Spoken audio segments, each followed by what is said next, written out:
Shalom dan salam sejahtera.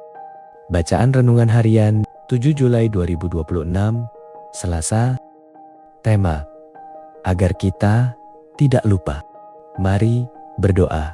Bapa kami yang di surga, terima kasih untuk kesempatan pada pagi ini untuk datang mendengar firman-Mu. Kami mengundang Roh Kudus-Mu hadir di tengah-tengah kami, membuka hati dan pikiran kami, supaya kami dapat memahami suara Tuhan dengan jelas. Tuntunlah setiap perkongsian, dan biarlah firman-Mu menguatkan iman, memberi pengharapan, dan membawa perubahan dalam hidup kami. Jauhkan segala gangguan, dan mampukan kami mendengar dengan hati yang rela diajar. Dalam nama Tuhan Yesus, kami berdoa.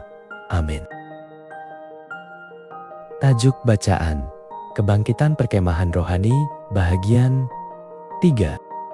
Ayat inti. Di gunung ini Tuhan alam semesta akan mengadakan jamuan dengan makanan berlemak bagi segala bangsa. Yesaya 25 ayat 6. Perkara-perkara berlemak dalam Alkitab merujuk kepada perkara-perkara yang baik. Berkat-berkat rohani, pengenapan janji-janji Tuhan.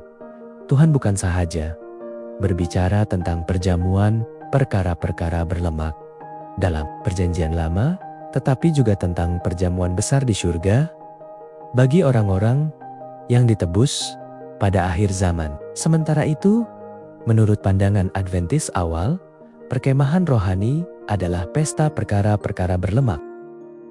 Pada perkemahan yang diadakan pada tahun 1868, Ellen White telah memberikan apa yang mungkin kita anggap sebagai ucapan terpenting. Beliau berbicara tentang keperluan umat Adventis dan mempersiapkan minda para hadirin untuk menikmati pesta rohani yang bakal berlangsung. Seperti yang dinyatakan oleh Uriah Smith, beliau mengarahkan para saudara kepada aliran pemikiran yang betul sejak permulaan pertemuan itu.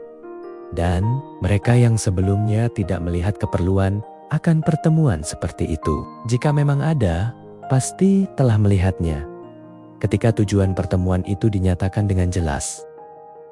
Atau seperti yang dilaporkan oleh Joseph Clark, kesaksian Puan White membuatkan kami merasa seperti para murid. Ketika mereka bertanya, "Tuhan, akukah itu?" Kesaksiannya penuh dengan peringatan yang menggesa orang ramai tentang kemungkinan dalam pertemuan-pertemuan tersebut, dan untuk membicarakan perkara-perkara syurgawi daripada perkara-perkara duniawi.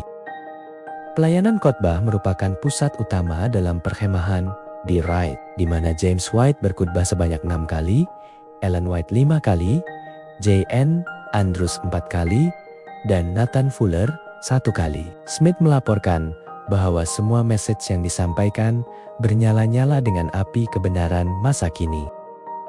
Selepas itu, semua negeri mahukan kehadiran James dan Ellen setiap tahun. Mereka berusaha sedaya upaya untuk memenuhi permintaan tersebut, sehingga mengorbankan hampir keseluruhan bulan Agustus hingga Oktober demi tujuan itu selama bertahun-tahun.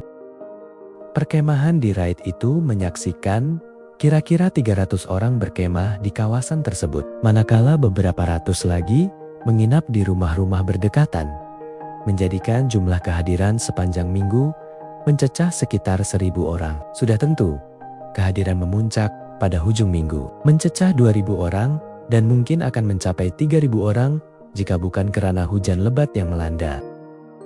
Perkemahan-perkemahan rohani seterusnya sering diadakan berhampiran dengan bandar bagi memudahkan kehadiran sejumlah besar orang, bukan Adventis, dengan harapan mereka akan hadir untuk mendengar message malaikat ketiga dan kebenaran-kebenaran berkaitan. Salah satu yang mungkin paling berjaya ialah perkemahan yang diadakan di Groveland, Massachusetts.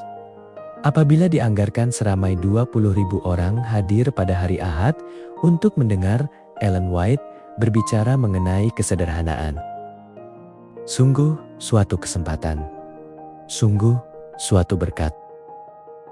Demikianlah bacaan renungan kita hari ini. Tuhan memberkati kita semua. Amin.